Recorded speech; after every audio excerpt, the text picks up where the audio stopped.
ملک احسان سبحانی سے تھانہ صدر سرائے عالمگیر کے علاقہ سے اغوا ہونے والے کمسن بچے کو بحفاظت بازیاب کروا لیا گیا۔ بچے کو اغوا کرنے والا سگا چچا گرفتار۔ تفصیلات کے مطابق 2 روز قبل مسمی محمد شمود والد رحمت خان ساکن سرڈھوک نے تھانہ صدر سرائے عالمگیر پولیس کو اطلاع دی کہ اس کے سگے بھائی سہیل عباس نے اس کے 2.5 سالہ بچے یاران عرف سالار کو اغوا کر لیا ہے۔ اس اطلاع پر پولیس تھانہ صدر سرائے عالمگیر نے فوری طور پر نامزد ملزم کے خلاف اغوا کا مقدمہ درج کر کے تفتیش شروع کر دی۔ واقعہ کی اطلاع ڈی پی او گجرات عمر سلامت کو بھی دی گئی، جنہوں نے مقدمہ کی سنگینی کے پیش نظر D S P Muddassir Iqbal اور ایس ایچ او لیاقت حسین کی سربراہی میں تجربہ کار پولیس افسران پر مشتمل خصوصی ٹیم تشکیل دے کر ہدایت کی۔ مغوی کی بحفاظت بازیابی کے لیے تمام وسائل بروئے کار لائے جائیں، جس پر پولیس ٹیم نے جدید سائنسی ٹیکنالوجی اور پیشہ ورانہ صلاحیتوں کو بروئے کار لاتے ہوئے 2 دن کے اندر اغوا کار کو گرفتار کر کے مغوی کو بحفاظت بازیاب کروا لیا،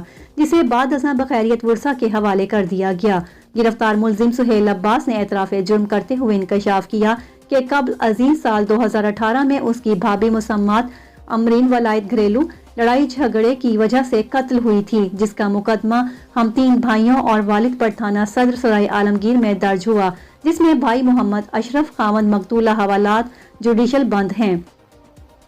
جبکہ باقی تینوں ضمانت پر ہیں۔ میں گھر والوں سے اصرار کر رہا تھا کہ مدعی فریق سے راضی نامہ کی کوشش کی جائے، لیکن میرے گھر والے میری بات کو کسی خاطر میں نہ لاتے تھے۔ اسی رنج اور غصہ میں اس نے اپنے سگے بھتیجے کو، جو کہ گھر میں کھیل رہا تھا، موٹر سائیکل پر بیٹھ کر اغوا کر لیا اور گھر والوں کو بذریعہ فون دھمکیاں دینے لگا کہ اگر آپ لوگوں نے راضی نامہ کے لیے کوشش نہ کی تو میں بچے کو جان سے مار دوں گا۔ ملزم کی مزید تفتیش جاری ہے۔